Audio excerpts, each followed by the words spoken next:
The Apostle Paul once wrote, "Women should adorn themselves in modest apparel, with propriety and moderation, not with braided hair or gold or costly clothing." From this we can deduce that the Apostle Paul was not a Parisian woman.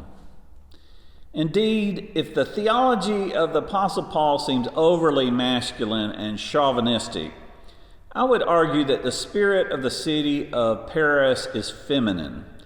And you can feel that femininity in the way that women dress, with color and creativity and with a sense of style and fashion, with no concern whatsoever with what a disapproving male might think. Now, before we had global leaders like a shirtless Justin Trudeau or a bare-chested Vladimir Putin, we had Liberté leading the people. Just one of the many ways that women lead the way. Even so, as the city halls all around France bear that revolutionary slogan, Liberté, Egalité, Fraternité, words that seem to leave out half of the population. For this reason, activists, feminists, and taggers have taken it upon themselves to modify those words so that they say Liberté, Egalité, Sororité. This morning, as we recognize International Women's Day, I want us to explore how we can benefit in our spiritual lives from reflecting on the divine feminine. And we can benefit whether we're male or female or transgender, regardless of our gender identity. For the goal of our faith is freedom, and none of us can be free until all of us are free. We need to tap into the power of all of humanity if we are going to transform this world in revolutionary ways. You may or may not know this, but the river Seine that flows through the city of Paris comes from a goddess, and this is what she looks like. In the Greco-Roman times, there was a temple to the goddess Aquana at the source of the river. The temple was a healing shrine where pilgrims would travel for miles around to be cured of their diseases. There was a pool at the temple where people could immerse themselves. Pilgrims brought offerings to the goddess of acts of worship and veneration and appreciation. So if you ever find yourself walking by the river Seine at night with the light reflecting off the water and you feel a sense of healing, you feel a sense of renewal, you feel a sense of peace, well, you may have the goddess to thank. If we set anthropology aside and speak in theology, in the words of myth and metaphor, then we can say the goddess was here before the river was here, or before the city was here. And so every day, people in the city of light are walking by the flow of the divine feminine, a reminder of that power in which we live and move and have our being. Now, when you live in Paris, you may take this for granted. This is not something we see in Knoxville. But if you live in Paris and you're walking through the parks, you may just take it for granted that there are goddesses all around you. As you're walking through the public parks, you might see Ceres, the goddess of agriculture, or Diana, the goddess of wild animals, or Athena, the goddess of wisdom, or Venus, the goddess of love, or Atlante, the goddess of swiftness and speed. All of this divinity is around all the time, but people don't necessarily see it or recognize it or let it in. The patron saint of the city of Paris is Saint Geneviève, who is said to have had spiritual power greater than the military power of Attila the Hun, and she was able to turn those forces back and save the city of Paris from pillage and ruin. Many of the churches and cathedrals in Paris are called Notre Dame, Our Lady, so the buildings themselves have a feminine quality. And the images of Mary and the baby Jesus in those cathedrals are often, people don't know this, often patterned after the images of the Egyptian goddess Isis and her son Horus, showing that the image of the goddess, the image of the divine feminine, can change over time and over the ages according to differing circumstances.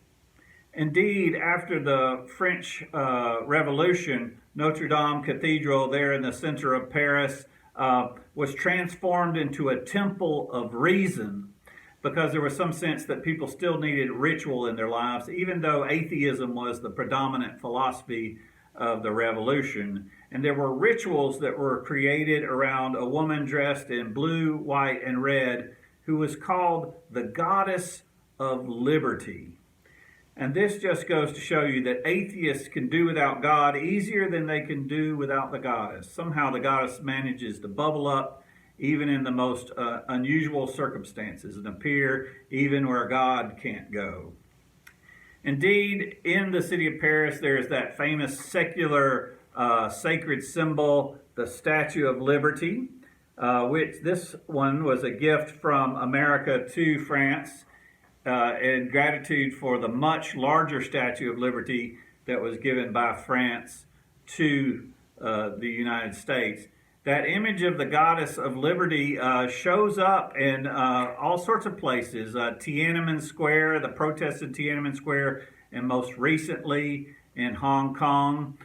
You see images in pro-immigration rallies all around the world. The Statue of Liberty shows up and is on the side of the oppressed. Now, if you ever go to New York City and you want a good view of the Statue of Liberty, you can take a free ferry ride on the Staten Island Ferry, and the boat will go right past the Statue of Liberty and give you a very good view.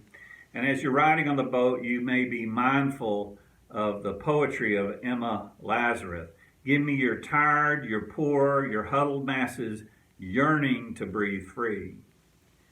But when your boat arrives in Staten Island, you may be aware that that is the city where Eric Gardner was killed in police custody, saying over and over again, "I can't breathe, I can't breathe, I can't breathe." And that gives new meaning for why that image of the Goddess of Liberty, the Statue of Liberty, appears in protest rallies all around the world, especially as those three words have become a rallying cry for the oppressed. I can't breathe, I can't breathe, I can't breathe. And the Goddess of Liberty is always on the side of those who are yearning to breathe free. Liberté, Egalité, Sororité. The last time I was in France, I took a pilgrimage to the chateau of Josephine Baker, who grew up in Kansas City in the States. And she was a domestic servant and a waitress, and she endured discrimination and Jim Crow until she was able to start in show business and really hit it big when she moved to Paris. And in Paris, she was treated like a goddess. She might lie down on tiger fur rugs or walk on stage with her cheetah that had a diamond collar. She was a diva. She was divine. And not only could she entertain millions, she could fight Nazis. She was awarded the Croix de Guerre and the Rosette de la Resistance, and was included in the Legion of Honor by Charles de Gaulle for her fight with the resistance against Nazism. And in the States, she returned to America to give a speech at the March on Washington, the same March on Washington where Martin Luther King gave his I Have a Dream speech. And in that, when she was at Washington, she was feeling her age. And these were words that she said that let you know that she was feeling her age. She said, "I am not a young woman now, my friends. My life is behind me. There is not too much fire burning inside me. And before it goes out, I want you to use what is left to light that fire in you so that you can carry the fire forward. Then when my fire has burned out, I can go where we all go someday, and I can be happy." Her words remind us that that is the role of the Goddess of Liberty in all times, to light the fire of the next generation. Another image of powerful femininity is Joan of Arc. Whenever I'm traveling in France, I always keep my eye out for Joan.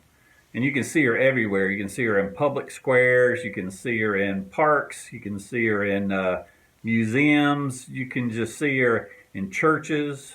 Sometimes the images are stained glass windows. Sometimes it's statuary. Sometimes it's painting. But Joan of Arc is everywhere. Joan of Arc is the only person I know of who was condemned to death for heresy and then later canonized as a saint.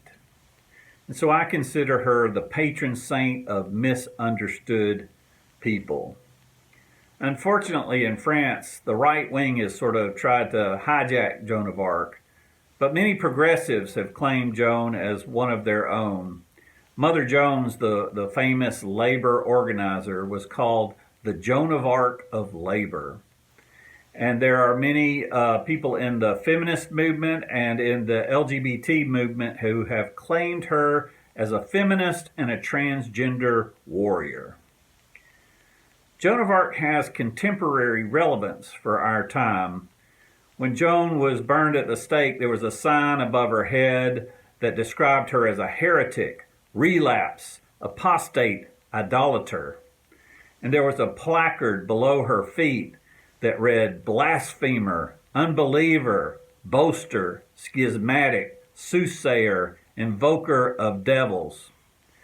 Today we wouldn't need placards like that because we have cable news programs and we have cable news commentators to give unsubstantiated accusations against powerful women. Joan of Arc was not the first person for which people cried, "Lock her up. Lock her up, lock her up." I was talking about Joan of Arc with a member of my congregation, and he asked me if I thought it was schizophrenia or some other mental disease that allowed her to hear voices, divine voices. I said, when men who are bishops say God talks to them, nobody questions their sanity.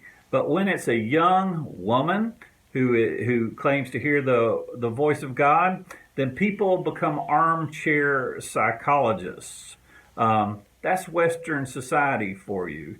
The problem is when a young woman hears the voice of God without a man to mansplain it to her. I was recently talking with a high school student here at my congregation. I asked her what she wanted to be when she grew up, and she told me what she wanted to do was smash the patriarchy. So Joan of Arc is a role model for women and others who that's their goal. The problem really wasn't that she heard the voice of God, it's that she trusted the voice of God more than she was obedient to men and obedient to the authority of the church.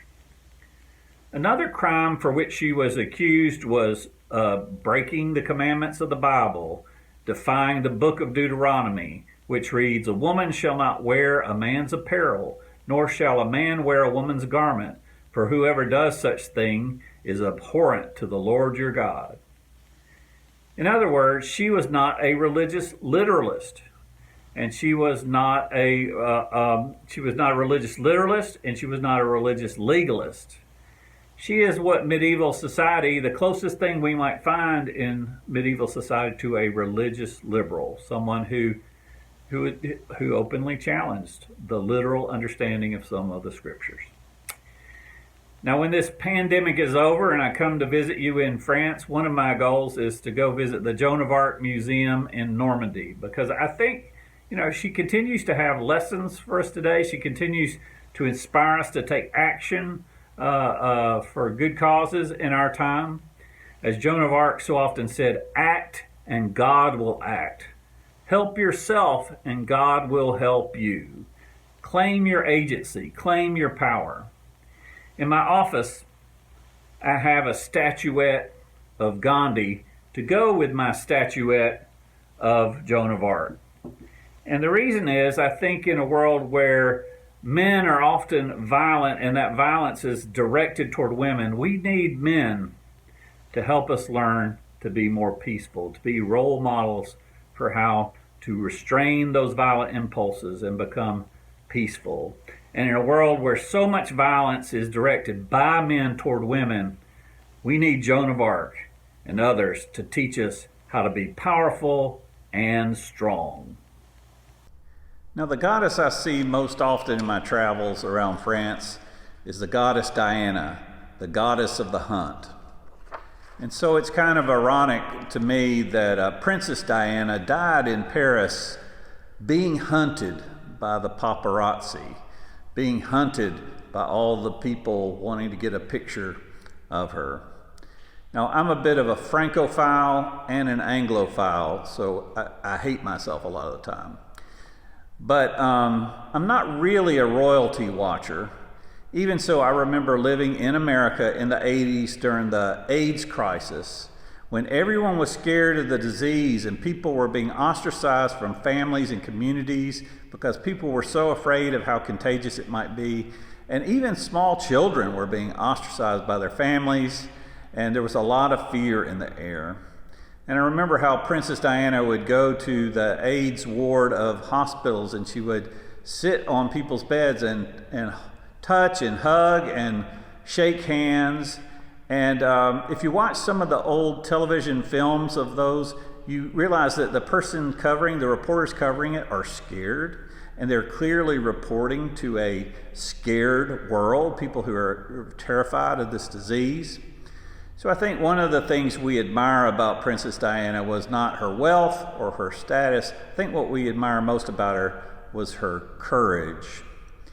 I think, and that's one of the sad things, is that women are often victims of their worship. And certainly the way she died shows that you can become a victim of adulation, a victim of adoration. Now, when my daughter and I were staying in Paris over a decade ago, she was pointing out various forms of American influence on the city. And she asked me this question. She says, I see a lot of McDonald's restaurants, but I don't see many Burger Kings. Why do you think that is? I said, well, it's probably the French Revolution.